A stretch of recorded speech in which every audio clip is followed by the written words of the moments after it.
नमस्कार, मैं विपिन कुमार। मैं अभी मौजूद हूँ वैशाली जिला के उफरौल पंचायत में। और उफरौल पंचायत के एक लाल ने कमाल किया है। 70वीं बीपीएससी क्रैक करके पूरे इलाका में अपना नाम, अपने परिवार का नाम रोशन किए हैं। और कहते हैं ना कि मेहनत इतनी खामोशी से करो कि सफलता शोर मचाए। तो आज इनकी सफलता की कहानी इस इलाके में चर्चा में है। पूरे इलाका, पूरा पंचायत में खुशी की लहर है। और इनके माता पिता भी मेरे साथ हैं, सौरभ जी भी अभी मेरे साथ है। चलिए सौरभ, पहले तो पिताजी से पूछते हैं कि आप कितना खुश है कि बेटा बीपीएससी क्रैक कर गया। हमें तो बहुत खुशी मिल रही है कि हमारे पुत्र इलाका का नाम रोशन किया है। इनके माता जी भी है। माता जी से बात करते हैं कि जब आपको पता चला बेटा से कि तो पहला रिएक्शन कैसा था, आपको कैसा लगा? मैं बहुत खुश थी। कैसा महसूस हुआ? पहला रिएक्शन क्या था? खुशी का रिएक्शन बताइए आप। इतना खुश हुए कि मैंने खुशी का आंसू मैंने आ गया था। जो हम मैंने इतना मैंने खुश हुए कि हम बता नहीं सकते हैं। अब सौरभ जी साथ में हैं, सौरभ जी से बात करते हैं। सबसे पहले सौरभ जी, आपको बहुत बहुत बधाई इतनी बड़ी कामयाबी के लिए। Thank you so much. आप पहले अपना परिचय दीजिए और अपनी journey of study, starting journey बताइए। जी, मेरा नाम सौरव कुमार है। मैंने 10th और 12th बिहार विद्यालय परीक्षा समिति से पास किया है। उसके बाद मैंने ग्रेजुएशन सिविल इंजीनियरिंग से मैंने किया है। उसके बाद से बीटेक करने के बाद से मैं तैयारी करने लगा। सरकारी नौकरी में मेरी रुचि थी, तो इसलिए मैं तैयारी करने के लिए आ गया। पहले मैं टेक्निकल की ही तैयारी कर रहा था, एई और जेई के लिए। उसके बाद फिर इधर जब उसमें मुझे मनवांछित सफलता नहीं मिल पा रही थी, तो मैंने सोचा कि थोड़ा चेंज करने की ज़रूरत है लाइफ में कुछ, तो इसलिए मैं सिविल सर्विस की तरफ मूव किया। आप अपने परिवार के बताइए, परिवार के बारे में। आपके परिवार में कौन कौन से हैं? परिवार में मेरे मम्मी पापा है, साथ में मेरी 2 छोटी बहन है। पापा क्या करते हैं? पापा मेरे किसान हैं और मम्मी आंगनवाड़ी सेविका है। आपने कितने अटैम्प्ट में क्लियर किया है? ये मेरा पहला अटेम्प्ट था। पहला अटैम्प्ट। जी। कैसे की तैयारी आपने? पीटी की तैयारी कैसे की? मेंस की तैयारी कैसे की? आप अपनी स्ट्रेटेजी शेयर करिए।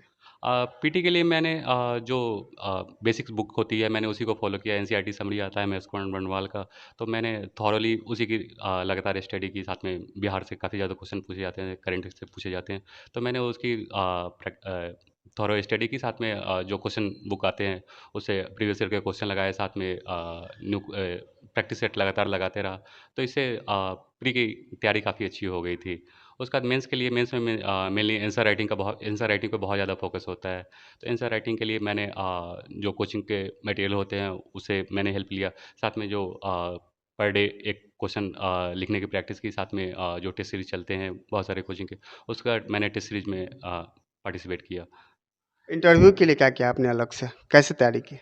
इंटरव्यू के लिए मैं और मेरी बहन दोनों साथ में बैठ के डिस्कस करते थे। ग्रुप डिस्कशन पे हमने बहुत ज़्यादा फोकस किया। वो क्वेश्चन तैयार करके मेरे से क्वेश्चन पूछती थी, उसी के सहारे मैंने इंटरव्यू का तैयारी किया। इंटरव्यू की तैयारी में मेरी छोटी बहन का बहुत ज़्यादा योगदान रहा है। उसके बाद फिर जब लगा कि मुझे कि हाँ, अब तैयारी थोड़ी पुख्ता हो गई है, उसके बाद फिर बहुत सारे कोचिंग में जो मॉक इंटरव्यू होते हैं, मैंने उसमें मॉक इंटरव्यू में पार्टिसिपेट किया। वहाँ से भी मेरा कॉन्फिडेंस काफ़ी ज़्यादा बूस्ट हुआ। प्रीवियस ईयर का क्वेश्चन से और मॉक टेस्ट से कितना फ़ायदा होता है? आप प्रीवियस ईयर क्वेश्चन से ये फ़ायदा होता है कि आपको जो 3 घंटे समय मिलते हैं, 3 घंटे में आपका जो पूरा क्वेश्चन है वो आप सॉल्व करने की कैपेबिलिटी आपके अंदर आ जाती है।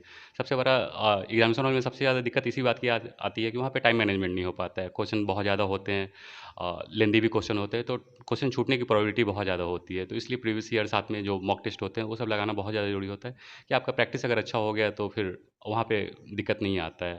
साथ में मॉक इंटरव्यू है, तो मॉक में आपको बोलने की कला जो है वो सीखते हैं। साथ में वो आपके अंदर जो कमियाँ हैं वो बताते हैं, फिर आप उस पे वर्कआउट करते हैं, आयरन आउट करते हैं, तो वो काफ़ी ज़्यादा हेल्प करता है। कितना घंटा पढ़ते थे आप?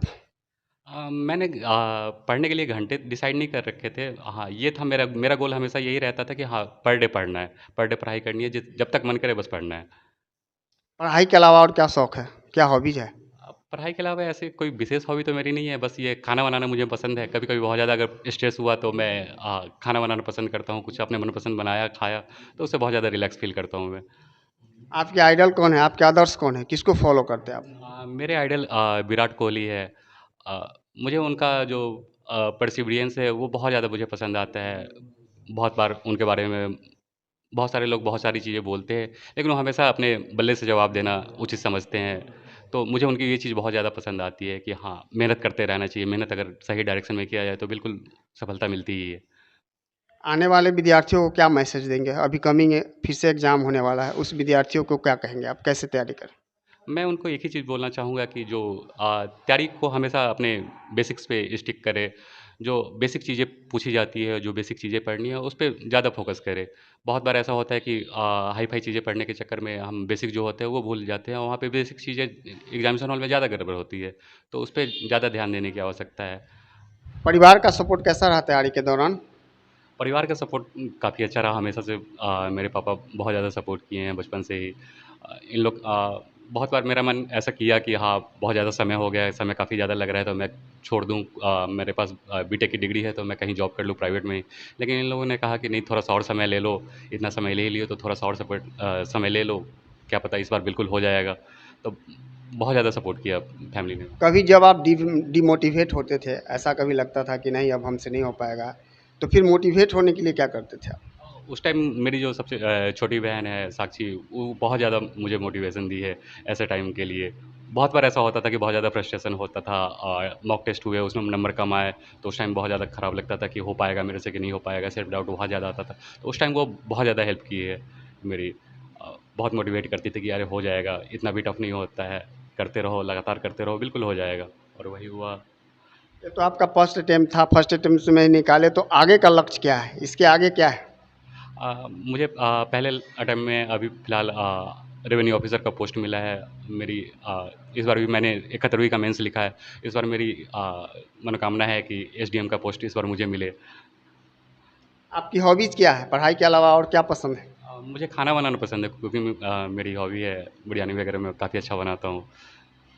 आपके आदर्श कौन है? किसको आप फॉलो करते हैं? मैं विराट कोहली को काफ़ी ज़्यादा फ़ॉलो करता हूँ। उनका डिटर्मिनेशन मुझे बहुत ज़्यादा पसंद आता है। मैदान में हमेशा डटे रहते हैं, जब तक हो ना जाए उनसे तब तक छोड़ते नहीं हैं। हमेशा बोलने से ज़्यादा वो करके दिखाने में विश्वास रखते हैं। तो इसलिए मेरे आदर्श है वो। अभी फिर बीपीएससी का एग्ज़ाम आने वाला है। विद्यार्थियों को क्या मैसेज देंगे कि किस तरह से तैयारी करना है?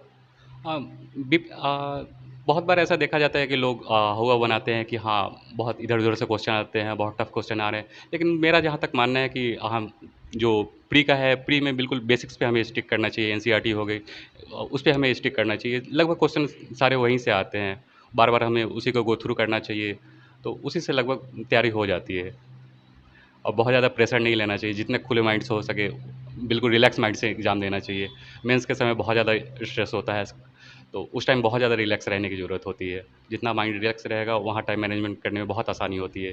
जैसे 70वीं के समय ही ऐसे डीआई का 72 नंबर के क्वेश्चन पूछे जाते हैं, तो ऐसे मतलब मॉक टेस्ट में लगाने जाइए तब आधे घंटे से लगभग 40 मिनट में सब लोग कर लेते हैं, लेकिन वहाँ पे 1 घंटे से सवा घंटे सबको लगे। उस चक्कर में बाकी पोर्शन सबके खराब हुए। तो वहाँ पे अब उस टाइम में अब 1 घंटे पहले ही आपके डीआई में लग गए हैं, बाकी पोर्शन के लिए आपको 2 घंटे मिल रहे हैं, तो क्वेश्चन छूटने के बहुत ज़्यादा चांस रहते हैं, तो प्रेशर बहुत ज़्यादा बन जाता है। वहाँ पे कूल माइंड रहना बहुत ज़्यादा ज़रूरी है। चलिए, थैंक यू, बहुत बहुत धन्यवाद।